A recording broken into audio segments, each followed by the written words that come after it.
శ్రీ పరాభవనామ సంవత్సరంలో ధనుసు రాశి వారికి ఆర్థిక అభివృద్ధి మరియు లక్ష్మీ కటాక్షణ ఉంటుంది. పరిహారాలు ఏమైనా ఉన్నాయంటే కొన్ని ఆర్థిక ఒడిదుడుకులు కనిపించే అవకాశాలు చాలా ఉన్నాయి. ఈ సంవత్సరం జాగ్రత్తగా ఉండాల్సిందే. శని గోచార కారణంగా ఖర్చులు పెరగవచ్చు. సంపద కూడా నిలవడానికి కొన్ని శాస్త్రబద్ధమైనటువంటి జ్యోతిష పరిహారాలు చేసుకోవడం మంచిది. గురుగ్రహ శక్తి పెంచే పరిహారం. ధనుసు రాశి అధిపతి గురు బృహస్పతి. చేయవలసిన పరిహారం ప్రతి గురువారం గురు పూజ, దత్తాత్రేయ ఆరాధన, పసుపు పుష్పంతో అర్చన, ఓం శ్రీ గురవే నమః లేదా ఓం శ్రీ బృహస్పతయే నమః అనే మంత్రాన్ని 108 నిమిషాలు జపం చేసుకుంటే మంచి ఫలితాన్ని పొందుతారు. అదృష్టం పెరుగుతుంది, ఆర్థిక అవకాశాలు పెరుగుతాయి.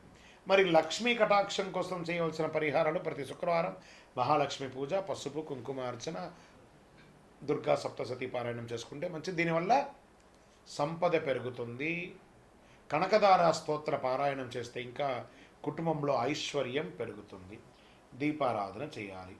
గురువారం మరియు శుక్రవారం నెయ్యి దీపం వెలిగించడం చాలా మంచిది. దీనివల్ల ఆర్థిక అడ్డంకులు తొలగుతాయి, శుభయోగం కలుగుతుంది. దానం చేయవలసినటువంటిది పేదలకు ఆహారం ఇవ్వడం, విద్యార్థులకి పుస్తకం ఇవ్వడం, గోపూజ చేయడం, గోదానం చేయడం. దీనివల్ల వచ్చే ఫలితం పుణ్యం పెరుగుతుంది, ధనయోగం పెరుగుతుంది.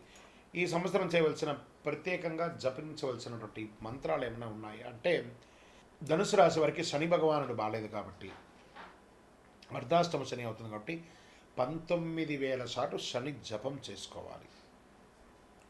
నవగ్రహ ఆరాధన చేసుకోవాలి తప్పకుండా. శ్రీ మహాలక్ష్మి నమః మంత్రాన్ని జపం చేసుకోవాలి. దీనివల్ల ధన ప్రవాహం పెరిగే అవకాశాలు ఉన్నాయి. పెట్టుబడులు ఆలోచించి పెట్టాలి. అనవసర ఖర్చులు తగ్గించుకోవాలి.